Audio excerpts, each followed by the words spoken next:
I have the wonderful privilege of introducing you today to our Head of Coaching, Jane Porter. I know many of you are familiar with Jane.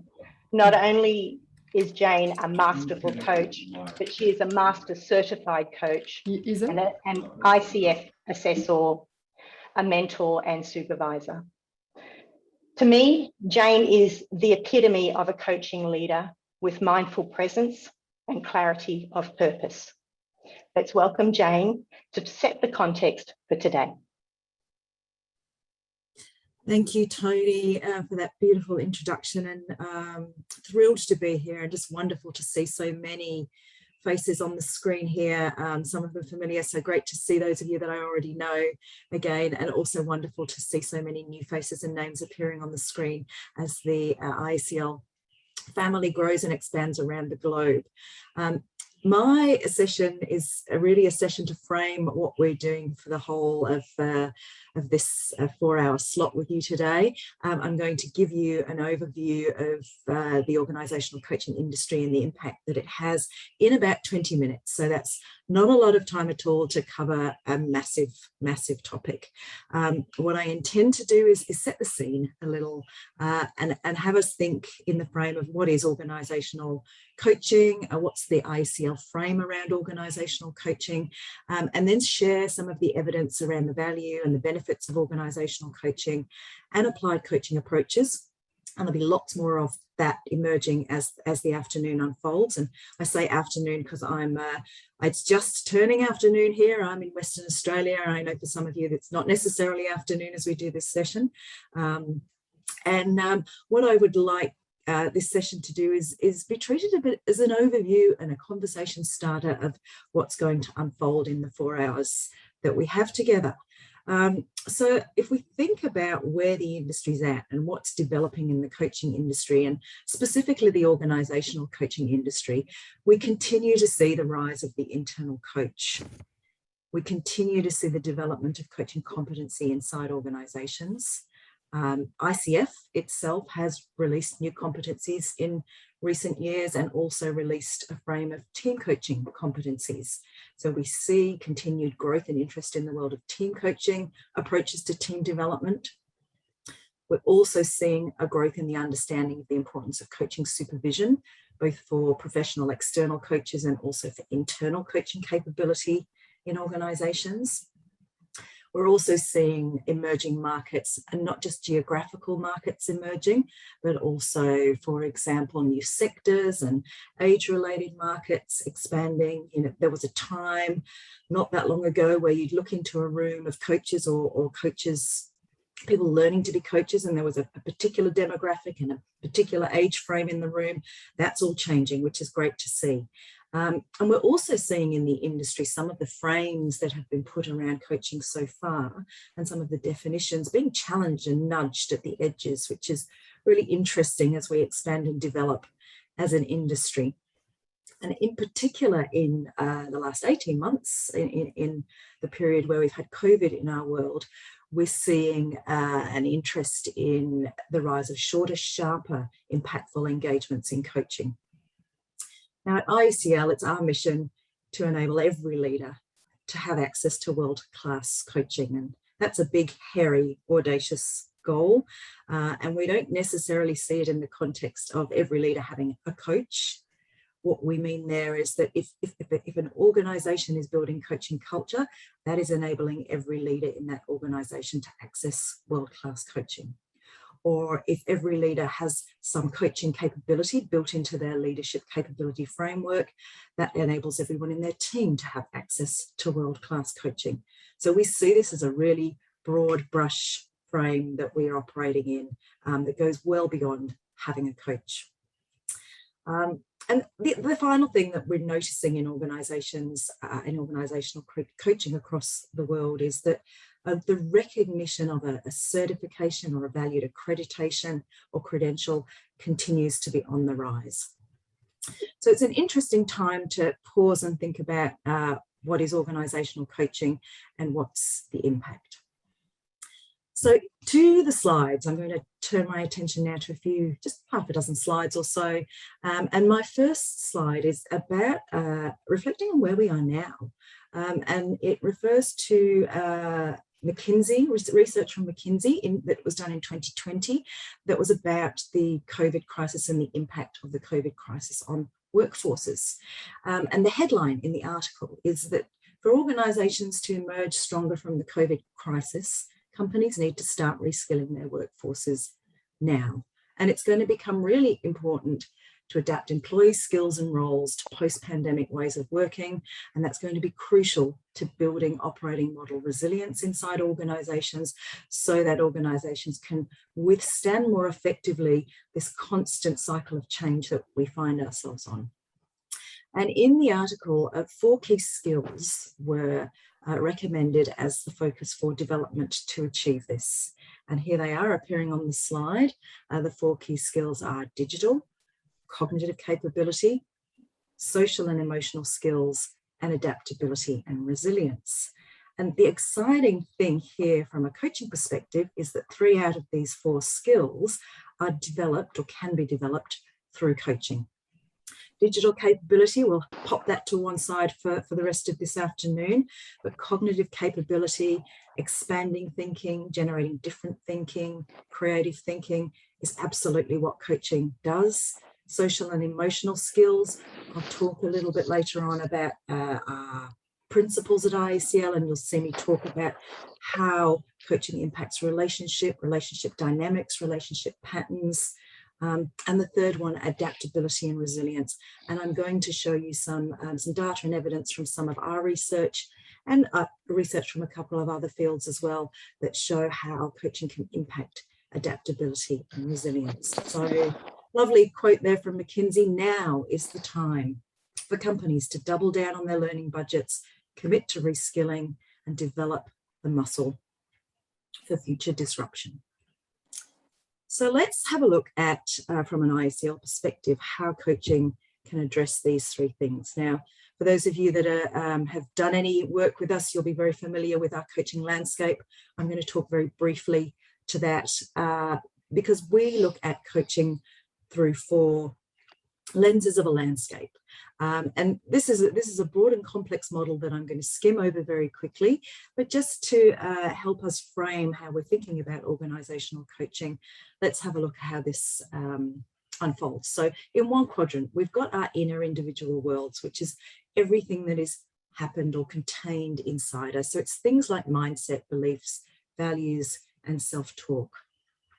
On the top right-hand quadrant of the model, we look at how those things are expressed in the external world.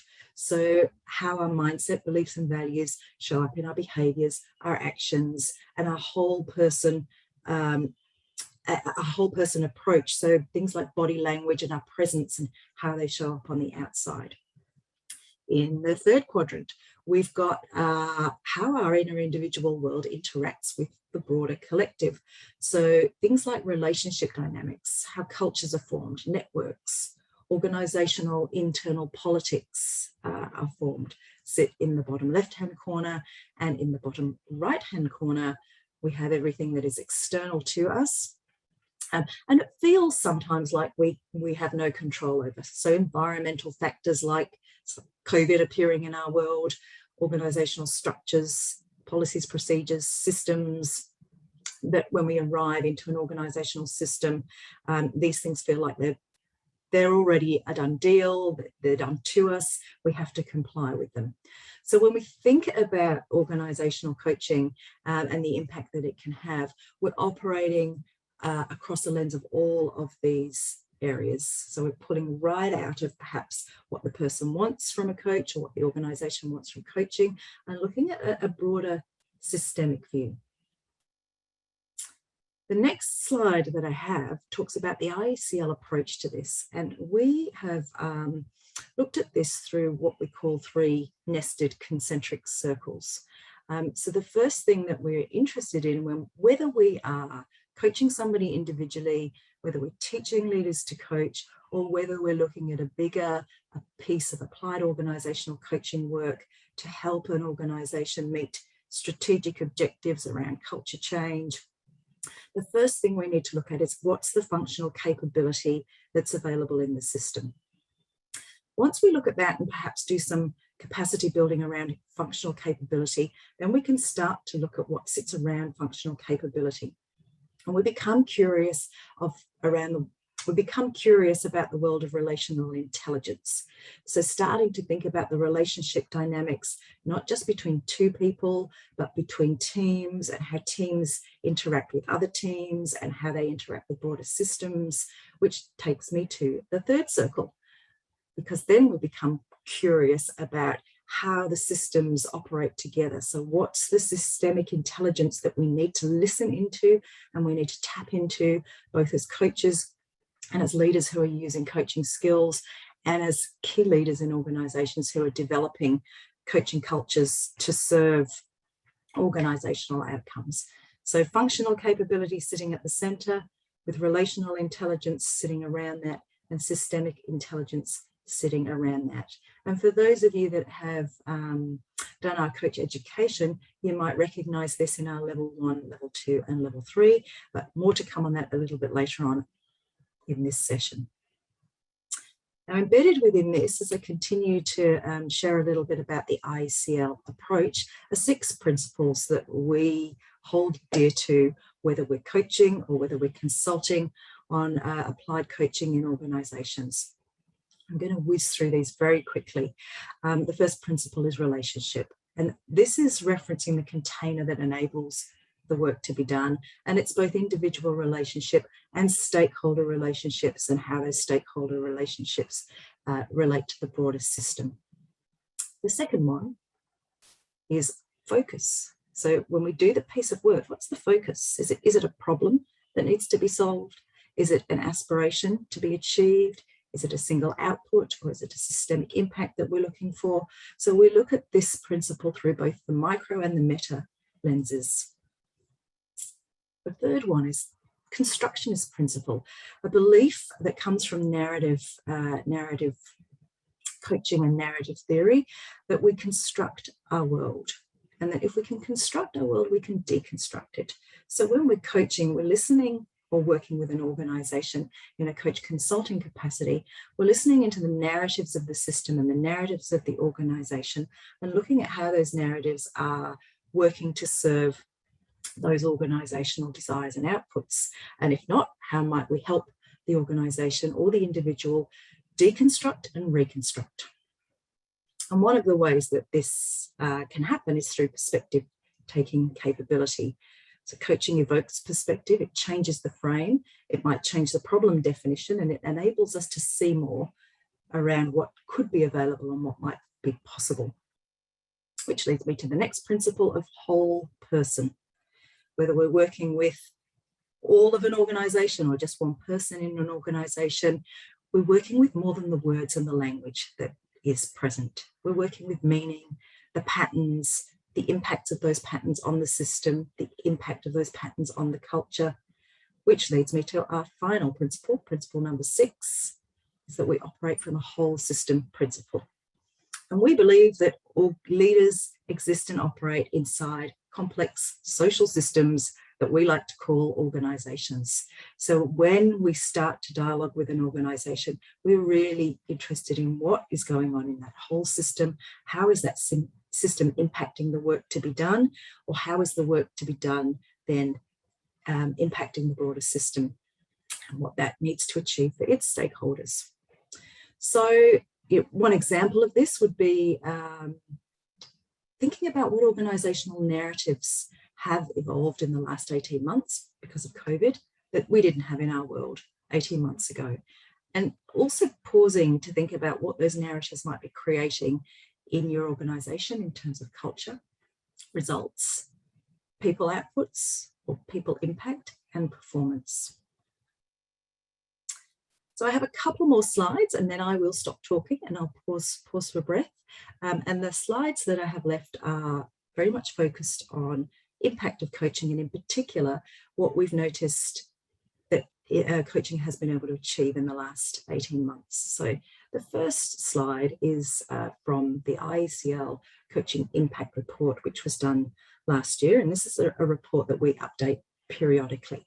And one of the things that we really noticed in our research this year was that leader well-being was figuring very highly in focus, which is not surprising given where we are and what we've been through in the last 18 months across the globe, and what we continue to go through in many areas of the globe.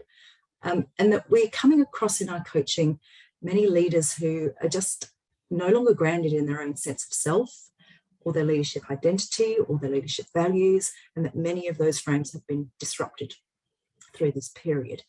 So it's not surprising when you pick up something like DDI's Research Insights report that they're quoting that leadership energy has taken a nosedive.